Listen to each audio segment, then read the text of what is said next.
it's talking season, Matt. We got SEC media days, Pac-12 media days. We're headed to ACC kickoff this week. Yeah. And people keep talking about the transfer portal. They keep talking about name, image, and likeness. They keep talking about how it's this disaster, yet everybody's still participating in this game and everybody's watching these games. Ratings have been absolutely phenomenal. Yeah. So there's this weird disconnect from how coaches talk about stuff versus how we're consuming the product. And I can only imagine the reason why there's this disconnect is that schools and administrators, I'm sure you're talking to, are worried about money being siphoned off from their athletic departments. That's unquestionably a worry. And I think it's interesting, right? Because we're heading into like year 3 of this, and schools have had to submit what we call FRS reports, right? Proof of all of the money coming in and what they're spending on. And if there was documented examples of schools losing donations or having to cancel really needed projects because of NIL, we would see it in the receipts. And this is something that ADs are worried about. We're not seeing that right now. What I actually think, although there is definitely a concern about money, I think, on some end with administrative salaries, on some end with Olympic sports. One of the other bigger issues is about burnout. And this is something I've been hearing more and more from the administrators. When you hear coaches complain about what NIL and the portal have done for them, it isn't so much that we're at risk of a bunch of ACC or SEC head coaches quitting and going to high school, where they don't have to worry about perpetual free agency and they don't have to worry about being marketing coordinators. Yeah, like that's not happening. Bill Belichick, I'm just going to coach D3 lacrosse because he might eventually. True. But where there is a concern, and I do think this is a legitimate concern, is if you are a GA and if you're just starting your career here, or if you're a position coach in the MAC or something, and if you're a position coach in the MAC, you're making 55. If you're a GA, you're making food stamps. And now suddenly your job has become twice as complicated. That people who are smart, who could contribute to this role, will decide, the hell with this. This is no longer sustainable. This is now 3 jobs in one. And that isn't something that we might not necessarily see in year 1, but we could see it in year 4, year 5, given that we're already seeing a brain drain for a bunch of other elements in college athletics, whether those are trainers, whether those are SID staff, or we call creatives, the people that make the recruiting graphics and the Twitter videos. They're quitting in droves. You talk to Bubba, you talk to anybody here about, hey, what are the hardest jobs to find and fill? Like it's those guys. I think that will eventually start to come to some of these coaching staffs. What are some realistic steps towards there becoming regulation to this, Matt? Because the NCAA schools are terrified of any potential lawsuit, and they don't seem to be willing to make any kind of stand. Yeah. And then each state is going to do whatever is best for their respective schools, which I don't disagree with. But is this as simple as an economics problem? And I'll give you an example, right? If Tommy White got $200,000 to play baseball at LSU, which he did, and now they win a national championship. Well, LSU is going to be and he hit a home run. That was very important to them winning a national championship. Well, they're going to be inclined to pay a player like Tommy White. Miami basketball, with going out and getting Nigel Pack and giving him $400,000.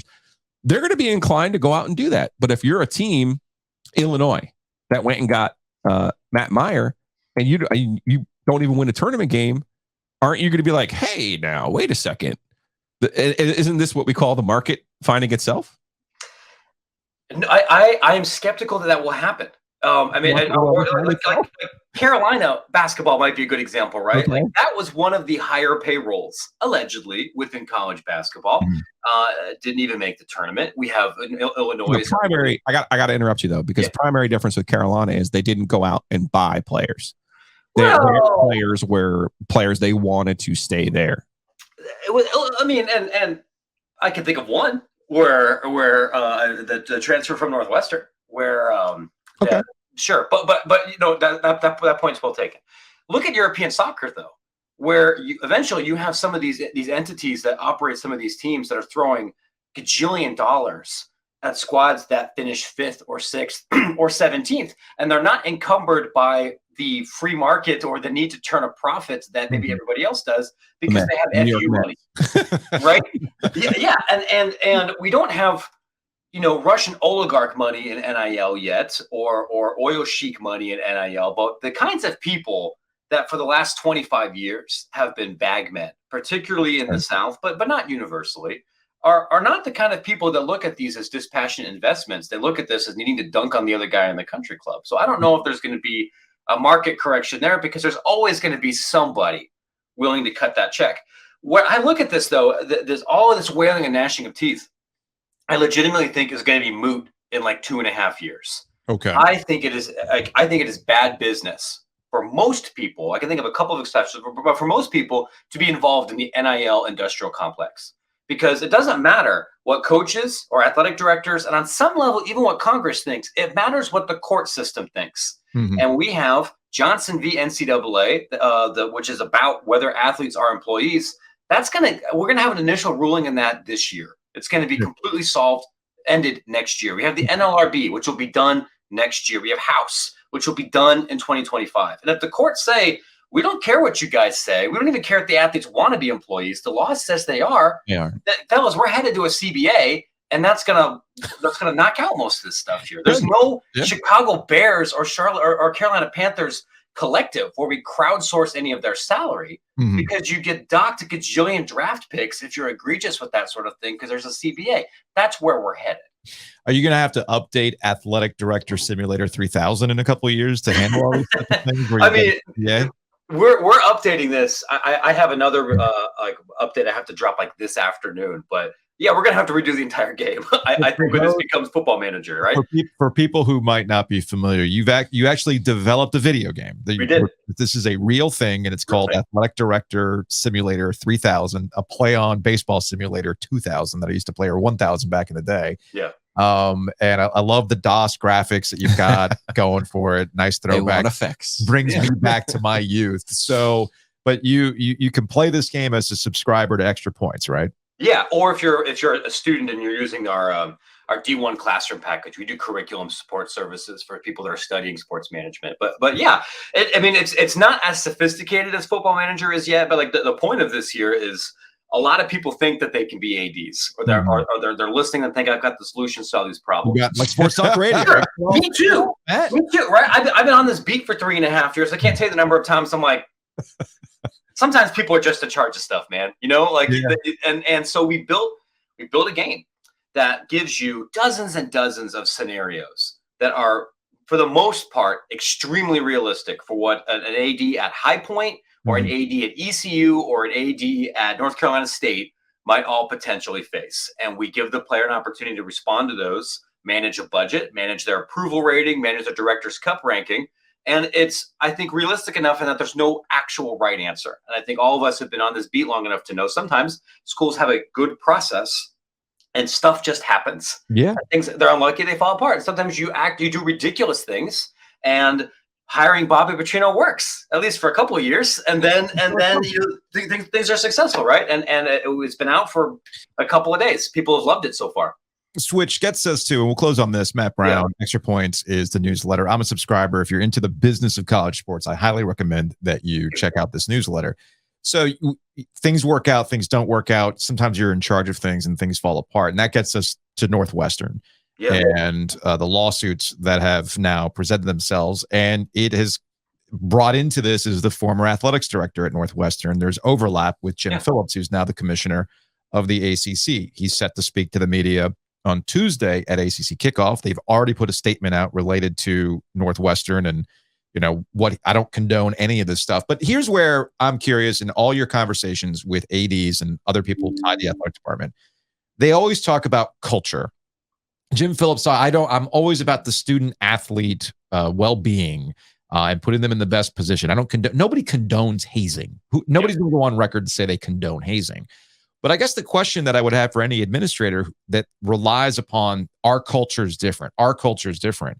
Apparently, it's not that different where you've got the president of Northwestern openly questioning their role in athletics, in big-time athletics. I mean, we could take this 5 steps down the road and wonder out loud if Northwestern might bow out of the Big Ten. Not kicked out, but bow out because they don't see where the mission lines up with sports. So what do you think is kind of unfolding at Northwestern right now? What kind of reckoning might take place? Yeah, it's a good question, and I think on that point, it's not entirely ridiculous to think about. It's a little funny to think of the context, because Northwestern has arguably the most palatial football facilities building in the country. For my money, it's nicer than anything in the ACC except for maybe Clemson.